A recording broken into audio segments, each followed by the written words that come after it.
por Visões apresenta Na Cadência da História, o seu patrimônio musical, com Gilberto Vieira e Rony Lima.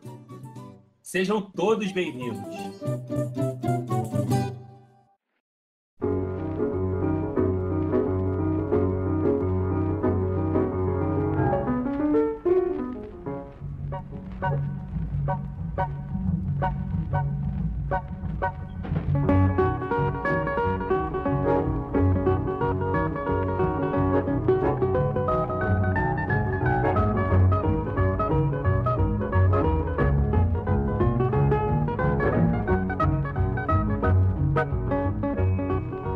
Vocês acabaram de ouvir um trecho de Cavaquinho Boogie, do grande Aníbal Augusto Sardinha, o Garoto, gravação de 1953.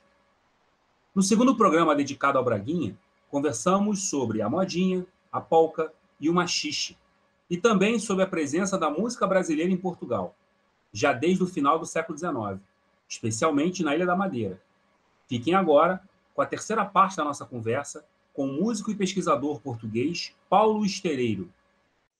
Paulo, dos exemplos que você enviou para a gente, de músicas tocadas ao Braguinha, me chamou a atenção o Voo do Moscardo, e principalmente a interpretação que você deu de jazz.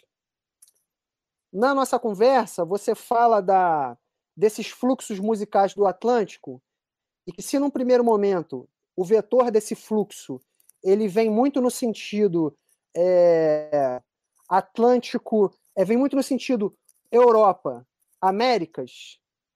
Num segundo momento, aí a gente está pensando o final do século XIX e especialmente o século XX. Esses sentidos, eles de alguma forma se invertem.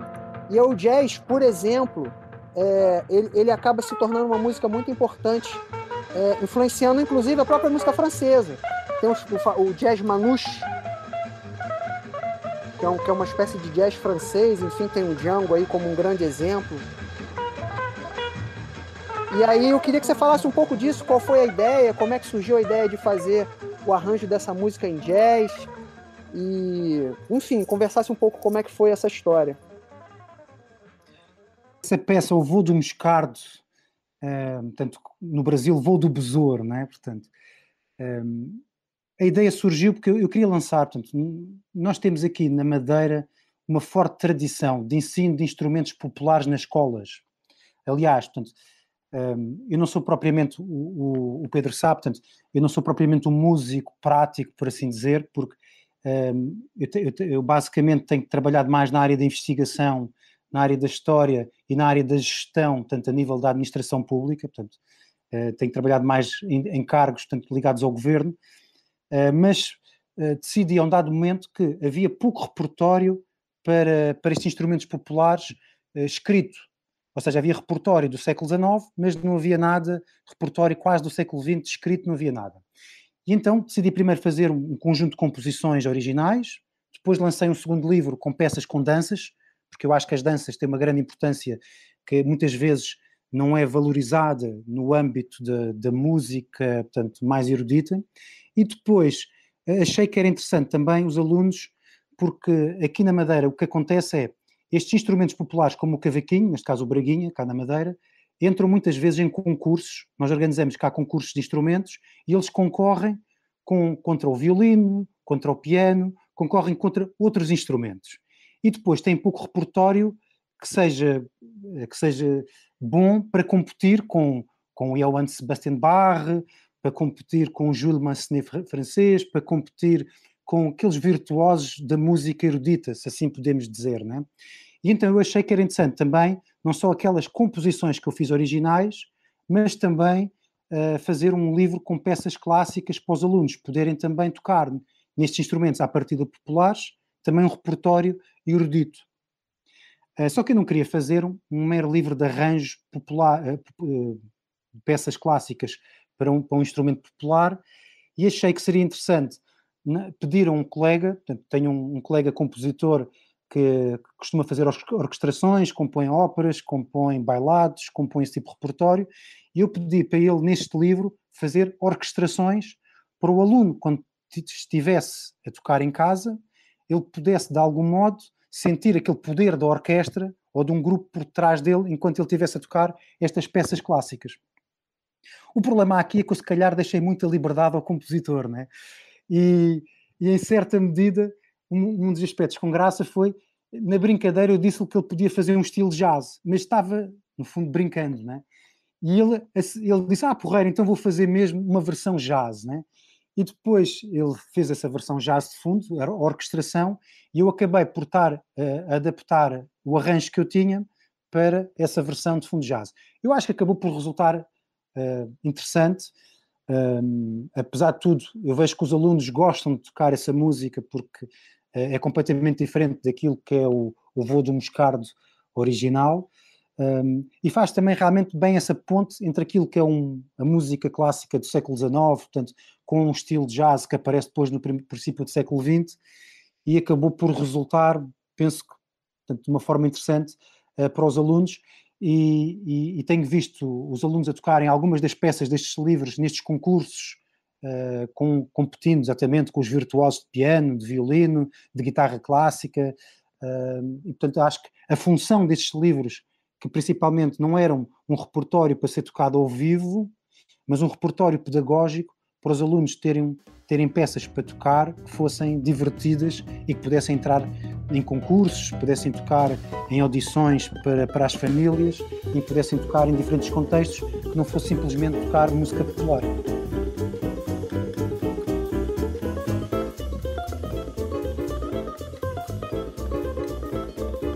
Antes assim da gente encerrar, eu queria pedir um favor, se vocês podem falar um pouco sobre o livro que vocês vão estar lançando agora em setembro. A propósito disso, da ideia de ter um repertório, de desenvolvimento de repertório, como surgiu a ideia do lançamento desse livro, por que o título? Pedro, eu penso que aqui, portanto, depois de falar tanto, passo-te a bola, não é? Bom, a ideia do livro surgiu dessa parceria que eu e o Paulo firmamos aí, né, de trocar ideias sobre esses instrumentos, sobre esse repertório, e o Paulo me convidou para que a gente fizesse algum trabalho que lançasse, né, uma luz em cima desses dois instrumentos. Na verdade, são várias ideias que, inclusive, estão guardadas, tem outras ideias também que a gente pretende concretizar, e a que ficou foi essa de fazer um repertório, pegar um repertório tanto da Madeira quanto do Brasil. Na verdade, inicialmente eu tinha pensado do Rio de Janeiro, mas eu resolvi chamar compositores de todo o Brasil, pelo menos tentar pegar cada um de uma região, que tivesse músicas de solo, assim, inicialmente, sabe? Solo a capela, que eu digo. Então, um instrumento que se acompanha, que sola e se acompanha. Pensando nesse desenvolvimento que tem acontecido nos dois lugares, tanto na Madeira quanto no Brasil. Então, a minha ideia era de pegar, principalmente, músicos que não tivessem nada publicado ainda e que fossem de regiões diferentes do Brasil. Então, a gente tem, por exemplo, músicas do Gilberto, tem a música do Gilberto, que é do Rio, mas tem música do Messias Brito, também, que é um virtuoso cavaquinista. Tem um trabalho incrível com cavaquinho solo, que é da Bahia. Tem uma música do Rafael Milhomem, que é de Goiás. Assim, eu fiz contato com músicos de vários lugares do Brasil, tentando levantar esse repertório. Assim, muita gente boa ficou de fora, mas porque não tinha um repertório que batia, assim, não tinha uma música que tinha a ver com a proposta. Mas eu acho que a gente conseguiu juntar. Então foram 8 músicos do Brasil, 8 músicos da Madeira, 8 músicos da Madeira nessa edição aí. Agora, em relação ao título, a gente debateu bastante, eu não lembro, Paulo, como foi isso? Eu creio que nós queríamos, de algum modo, falar um pouco que era o espaço atlântico, não era? E eu creio que tivemos vários títulos e tenho a impressão que acho que a um dado momento tu propuseste mesmo Rotas do Atlântico, não é? Que acho que era para mostrar um pouco, né, como há estes caminhos de ida e volta entre a Europa e o Brasil, e acho que acabou por ficar um título feliz, que é Rotas do Atlântico, música para Braguinha da Madeira e Cavaquinho do Brasil, e tem aqui uma mistura que eu acho que é muito interessante de músicos de diferentes origens, exatamente a compor novo repertório.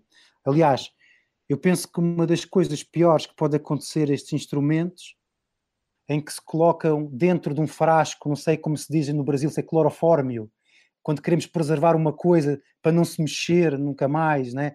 Tem que ficar aquela tradição. E aqui, ao queremos pegar na tradição e inovar, eu acho que é importante lançar discos, é importante os músicos fazerem tais digressões, é importante ensinar as crianças e jovens, é importante fazer mais debates tipo estes, é importante investigar, mas é importante, acima de tudo, também publicar e compor novas obras musicais, entre as quais este livro.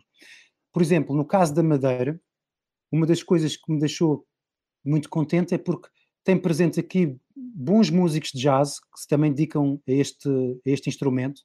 Nós temos 2 dos principais guitarristas de jazz portugueses da atualidade, que por acaso são madeirenses e que também compõem para estes instrumentos e tocam. Portanto, que há aqui também esse orgulho deles de tocar estes instrumentos populares, tanto da Ilha da Madeira, portanto, e compuseram 2 obras muito interessantes. Uma delas foi composta mesmo no âmbito do mestrado que este músico, que é o André Santos, fez na Holanda. Portanto, ele fez um mestrado na Holanda mesmo sobre como compor para estes instrumentos populares novos géneros. Temos músicos do clássico.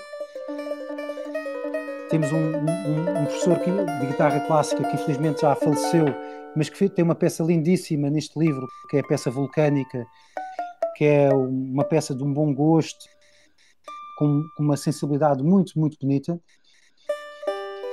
E depois também temos compositores ligados à música popular que fizeram um esforço de adaptação a este estilo mais solo, para tentar de algum modo deixar também uma vertente mais popular. Portanto, há aqui misturas então destes eixos jazz, clássico, popular, e que está aqui registado, e eu penso que este livro é uma boa ponte, em que não há dúvida nenhuma, em que eu acho que o cavaquinho no Brasil, neste momento, tem uma riqueza extremamente forte, que eu acho que é um bom exemplo, até para combater no bom sentido, a influência muito forte do ukulele, né? Porque neste momento o ukulele é quase mais famoso que o cavaquinho também em Portugal, né?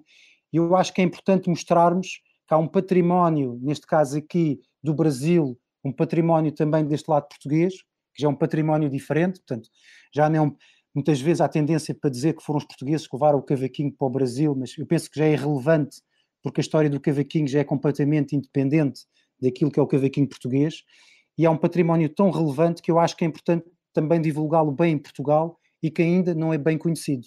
E este livro, eu creio que vai ajudar a dar a conhecer muitos bons compositores do Brasil para cavaquinho. Complementando o que o Paulo falou e fazendo mais, reforçando essa ponte entre o Braguinha e o cavaquinho, uma das diretrizes que a gente assumiu nesse repertório é que as músicas, tanto do Brasil quanto da Madeira, pudessem ser tocadas em ambos os instrumentos. Então, eu acabei tendo trabalho, assim, todas as músicas do Brasil eu toquei com a mão, né, como que se toca o Braguinha lá, para ver se daria. E aí eu lembro que o Paulo falou, poxa, Pedro, se tiver muito trêmulo, uma coisa assim, mais de palheta, né, que a gente tente adaptar isso aí para que, na verdade, o intercâmbio é para que músicos brasileiros possam tocar esse repertório da Madeira e vice-versa. Então, eu acho que essa diretriz aí foi muito interessante, que deu um trabalhozinho de tocar tudo um pouquinho diferente, mas eu acho que vale muito a pena, até para essa questão de divulgar um repertório cá ou lá, né? Então essa é uma característica específica de cada um desses instrumentos. Cavaquinho toca com palheta e Braguinha toca com as mãos, dedilhado, é isso? Sem dúvida, ou seja, o cavaquinho naturalmente, o tipo de cordas, aliás, até o local em que se insere na roda de choro, se vai tocar com dedos, dificilmente vai-se ouvir, calculo eu. Portanto, a palheta é importante para a projeção do som. Enquanto o Braguinha, na Madeira, muitas vezes estava ligado ou à música de salão, em sala fechada, sala pequena, né? O salão em que tocava o piano, tocava também o Braguinha, e ao mesmo tempo também nas tunas, em que tocava só acordes, e também para tocar acordes no meio de canções também chegava perfeitamente a tocar com os dedos, portanto, não era preciso a palheta. E isso é uma diferença técnica muito, muito relevante e que separa muito bem os dois instrumentos. E o Braguinha atravessa o Atlântico e vem para a América do Sul, especialmente o Brasil, e que vai assumir a forma do nosso cavaquinho. Mas isso é papo para o nosso próximo programa, em que o Pedro Cantalice vai nos contar a trajetória do cavaquinho e do seu brilhante trabalho chamado Memória do Cavaquinho Brasileiro. Paulo, meu amigo, mais uma vez, muito obrigado por essa maravilhosa conversa e parabéns por essa pesquisa tão importante sobre a relação musical entre a Ilha da Madeira e o Brasil. Um grande abraço. Terminamos assim mais um episódio do Exposições na Cadência da História. Queremos agradecer a audiência de vocês. Críticas e sugestões são sempre bem-vindas. E não deixem de visitar o blog exposições.com. Até a próxima!